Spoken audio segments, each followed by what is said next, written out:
This is Dana speaking. So I did a battery change in my, let's see if you can see it. So there's my Mercedes BEV sitting in my garage. And I changed its little 12-volt battery, and I got a lithium iron battery.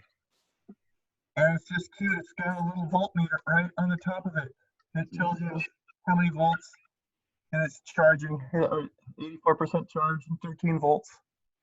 But I managed to find one on Amazon that was the exact fit for the car. And so it's about, I don't know, 15 pounds instead of 45 or whatever the lead acid was. So that was kind of fun. I don't know if all EVs do this, but this one chews up its starting battery every 2 years, and because it cycles it so much.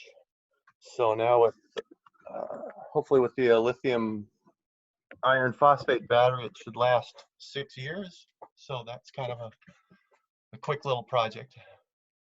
A lot of EVs do seem to chew through their 12-volt batteries. I proactively replaced the one in my iMEV at 7 years, and I had used it as a mobile jump box on my old F-250 diesel plenty of times. So some EVs are far tougher on their batteries than others. So Dana, be aware, I have lithium iron phosphate as the main battery pack on my car. So be aware that lithium iron phosphate does not like to be charged below freezing. It can actually do damage to it. So keep that in mind when you are up there in the mountain passes and you're trying to charge it. Or actually, I don't know if you can use it. I guess you can use it, but lithium iron phosphate, that definitely has its limitations. Yeah. So I have a question about a leaf, because I once asked, can you charge a leaf below freezing? Is it an iron phosphate or is it something else? It is not an iron phosphate. That's why the batteries don't last very long. What is it's a 3.7 volt nominal voltage. So and it's what is it? It has some cobalt in it or something like that. They're a pretty powerful battery. I don't know. Yeah, pretty good power density. I forget the exact formula, but the lithium iron phosphate in my iMEV lived its whole 107,000 mile life outdoors, doing at least one full cycle a day and recharging to 100% every night before I replaced it, just because I got a better buy on a younger battery. By that point, it was 26% degraded.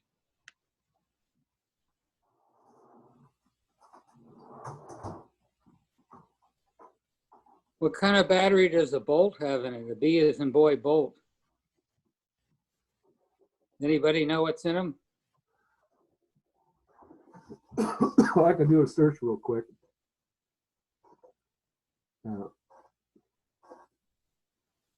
As the weather gets better, and here on Bainbridge, we've spun up a grocery delivery service. So we're trying to scrounge up more grocery delivery vehicles. We're donating the proceeds to the local Helpline House Food Bank.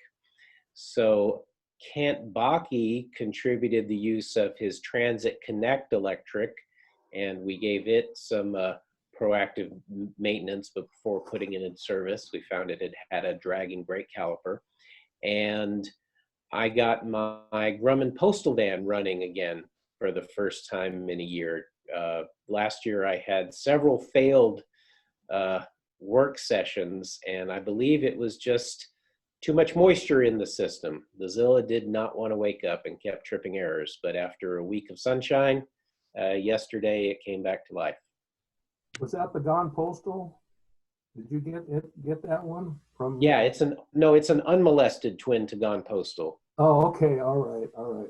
There were a total of 62 electric ones made, 12 prototypes and 50 production vehicles, and I have chassis number 53. Okay, very good. And meanwhile, it looks like Deb Seymour is in her music studio. I thought you weren't even making this meeting, Deb. And you are muted. I have unmuted you. Oh, you have your nice mic. A big mic, but no voice. What a Still shame. muted. Still muted. Okay, can you, am I unmuted, Tal? Can you Now hear you me? are unmuted. Yes. Good. Well, that's good because you unmuted me and I unmuted me at the same time, and I don't It's think good it at cross liked it. purposes. Yeah. Yes, that's a kind of cross purposes. But yes, welcome to the. Oh, I probably don't need this. I'm not doing a doing a lot of live casting music. Sundays at 2 p.m.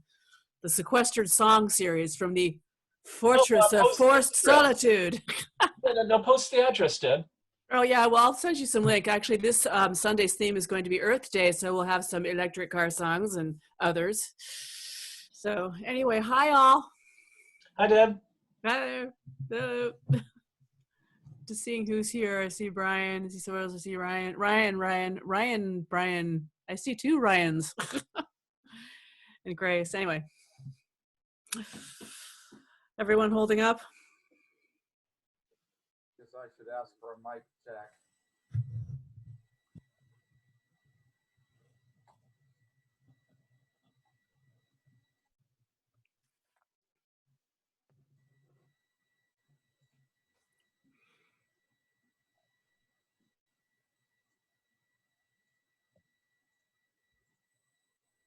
Did I get a mic check while we've got silence? Read you loud and clear, Brian. Um, Loud and clear? Brian needs more gain, and maybe Ed can remind everyone where you find that control. Testing 1, 2, 3. I upped the gain. If you go in the bottom left corner of your window, you'll see a little picture of a microphone there, and next to it there's a little little up arrow thing. Yeah, I'm already there. Okay, if you hit that and you go to audio settings, you'll see there's a little slider for your microphone. I'm turned almost all the way up. Okay, is the button for automatically adjust turned off? It is. Okay, then you can control it. If you go too high, sometimes you get distortion. Okay, well, that's maximum. So why don't you bring it down to about 80 or 90%? Testing. That's better. Awesome. I'll go with that. It's a really old, crappy webcam. I had to fight for like an hour to get it to work, so. These things happen.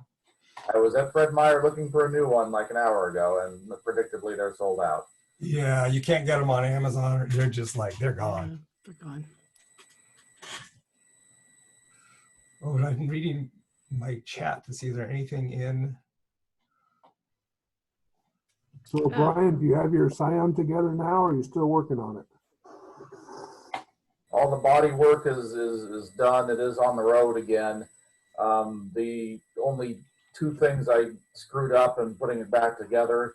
One, I replaced one of the incorrect cells that I intended to replace. So I still have a weak cell in the pack that I want to replace. I replaced a good one instead. Oh no. Yeah, I know. And of course, this is in a very difficult to reach spot. And then the other issue is after putting it back together, it seems to like to fault the BMS when it's in regen. I haven't figured out why yet. So I've done a whole bunch of things to try to reduce noise, but I don't know exactly what's wrong. I'm wondering if whatever the original inverter glitch I had maybe damaged the filter capacitor or something, and that's why it seems to be noisier than it used to be. So Which BMS are you using? this is the eLithion Pro. Well, I tell you what, that paint job sure turned out nice. It does look good now. It's not perfect. It's better than a Mako paint job, but there's a few imperfections in it, but I'm not It's complaining. better. I think it's better than the factory too. I was impressed by it. It's not better than factory, but Oh, okay. it's not bad. Well, I was going to give you that. All right. Yeah. Are we in open chat mode for a minute? Because my wife has made me promise I will mention something, which is that I have a Miles. I don't know if anybody remembers that. It's an NEV. So that's, yeah. Okay, yeah, Deb had a Miles for a while, if I remember. Or you've seen them. Anyway, I have one that's free to a good home. It has a 24 100 amp hour Calbs in it. However, I left it sitting outside over winter and it got water in it and it drained, and some of those are good and some of those are bad. So it's basically working, except it has a battery pack that needs attention.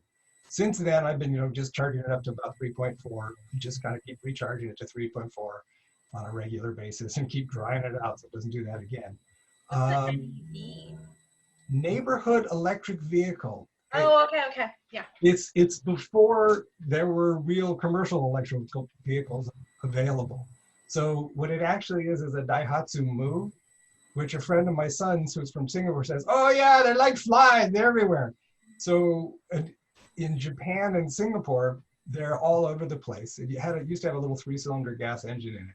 So now what it's got is, it's technically a 7,500 watt motor in it, but it'll pull about 300 amps, just under. I limited it to 300 amps, climbing a hill. So it's a reasonable little NEV if someone wants to play with it. I now have a Leaf and an Arcimoto, and those have the ability to go on the freeway, and the Arcimoto could go in the carpool lanes. So the NEV, which need work, has less appeal to me, and the wife wants to get it out of the driveway. So I've got in. I have an OEM, Curtis OEM programmer. It's got a 6501 controller in it. It's got a PFC20 in it, MK3s, sock head, and a display unit. LED was just not that much fun, so Mr. Rudman got some money from me. Well, Ed, nobody else has jumped in. I will express some interest. We started resurrecting an NEV for a special local use. We have Proper Fish, a fish and chips restaurant that is a couple blocks down the road from the Bainbridge Brewery. And they had just inked a deal pre-shutdown to do just-in-time delivery of hot fish and chips for the brewery patrons. Oh. And it'd be going up and down Main Street at 25 miles an hour 10 times a night. And so we started working on a Dynasty It, but the miles would be more appealing since it's more of an all-weather vehicle. It is, in fact, closed. It has a back, to me, it looks like an Explorer or Suburban that somebody put in the dryer. It's just kind of shrunk up. That look. Go back to the media and I'll change I got some pictures of it. I'll put some of those up and you can see what it actually is. So yeah, it's pretty much free to a good home. It has batteries that still show a charge and it will move. I haven't tried moving it very far because I don't want it to pook out on me, 5 miles away from home or whatever. With a good pack in it, I think flat it would have had about a 35, 40 mile range. But I never took it that far because I live in East Bellevue, and anywhere you go from there, it's up and down and up and down. So it was reliable 20 miles in hills with 100. It's a lot easier to fix something that will start and run than something that shows up as a dead basket case, which is... It will pull itself up onto a trailer, that kind of thing. All right. Yeah. I want to welcome John McGowan, all the way from Chicago. Howdy, John. Who has muted himself You're and is muted, talking. John. You have to go top right corner. Speak again, John. Really great input. I was just wanted to sit here and listen to what the group had to say. Well, Jay told me upon his last visit that you restarted the Tacoma Electric Vehicle Association. The website there is. Oh, the website anyway, huh? URL for years because they dropped it when we closed the group, and I thought, well, it's too cool to lose, so I just kept it. Well, good for you.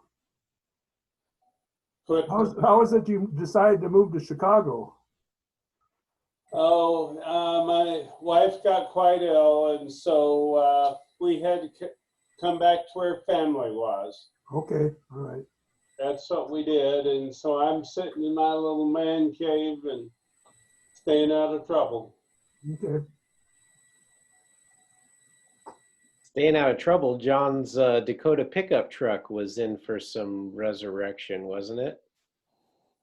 Yeah, my original batteries, lithium, but 2 of them failed, and somebody kept pestering me and wanting the rest to put in a mail truck. And so I bought a wrecked Leaf and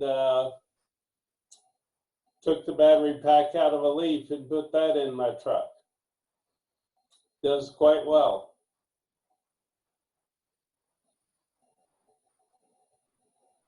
Yes, John was referring to me about the valence batteries in the mail truck, and I can't say which half of them met an untimely end, but half of the batteries, 10 of them are still working, and they drove that truck a few laps around the neighborhood just yesterday.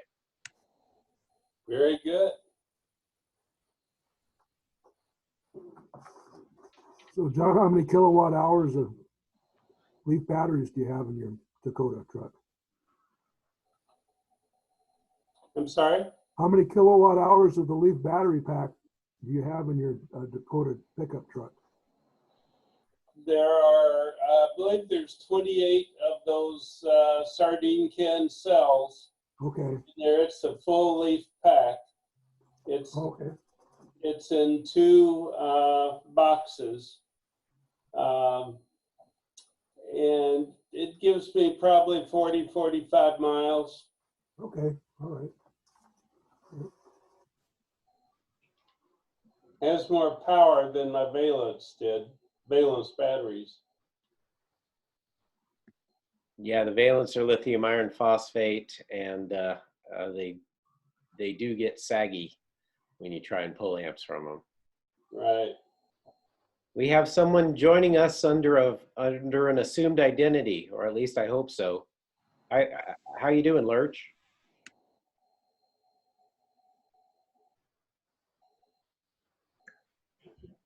And Bill Truitt with a Kona EV. Thank you for joining. I don't think we've had a Kona show up to a SEVA meeting yet. Time. So Jay, if you want, I'll keep changing my background. You'll get a little peek at what that Miles looks like. Oh, you put a nice warming blanket over it? Over the charger? Remember how I said, it's got fans, it's clear on either end and pull through. Remember how I said it had a water problem? Yes, so you see all those, yeah, there you go. If I move out of the way, see all those towels there? Those are the diapers. So normally they lay across all those terminal strips and stuff there. That's what happened is those terminal strips got wet, started drawing power, and it just flattened the batteries. I believe that was the issue with my postal van, was too much water on the Manzanita micro products. This wasn't even the Manzanita. Those are just terminal strips on a big piece of wood. Because I didn't know at the time I put all this together that building electronics on wood is a really bad idea. Easy to mount, but once the wood gets wet, everything starts discharging. Oh, and by the way, if you want to charge it while it's wet, it has a ground fault, and it'll trip the outlet in the garage. So you have to undo the ground wire if you want to charge it while it's wet. Those guys. The Manzanita charger to me. The PFC is a Manzanita. There's a sock head behind there. You can see that little green box. It's got a display head on it mounted. It had 3 pairs of big honking AGMs in it. And so one of the pairs was, you see those are 2 pairs in the rear end of it. And one of the pairs was up front. And that's where all the electronics went, is where that other pair of batteries were. It knocked, I've got like 400 pounds off of it going to lithium. And the thing weighed under a ton to start with, and then took 400 pounds off of it. It was pretty perky afterwards. Excellent. Well, too late for most of us mere mortals, but how do you get these slides to pop up on your green screen so beautifully? Okay, for mere mortals wanting to know, go to the bottom and you'll see it says either start or stop video. And if you click the little arrow next to it, it says video settings. This will be fun. We'll do fun things to your head. Click video settings, and then on the left, about halfway down, it says virtual background. And there should be some samples there. Go pick grass or Bay Bridge or whatever you see there. Go do that right now, and you'll see fun things happen to your image. There we go. Deb's exploring. She just put up grass, kind of. If you have a green screen, it can do a pretty good job of figuring out what's foreground and background. If you don't, it makes a guess, and they're usually not very close. I actually do have a green screen that I got just before I went on tour to California on my music tour that slowly shut down as I was driving the Tesla down to LA and back in March. I haven't played with it yet though, but that's later this week. I'm going to be setting it up and playing around with it because I'm envious of you. I wish I could have some of my Tesla and my Leaf together. I can only bring one car at a time to the actual physical meeting, but here I could do two. I just don't have any collages made yet. That's what the green screen looks like. It's just a big piece of fabric hanging up there. Yeah, I've got to agree. It's actually on the cabinets behind me that way. Can't look at myself and do this. Yep. My right, your left. My left, your right. This is only my third Zoom meeting. I'm doing great here. We could spend hours just playing with Zoom. There's easily possible. I'm almost kind of afraid to get started with the green screen because, well, I'm a creative musician weirdo. I'll have ideas. Well, Deb, while you're talking, we don't have much on the SEVA calendar through July. Basically just Greenwood on June 27th and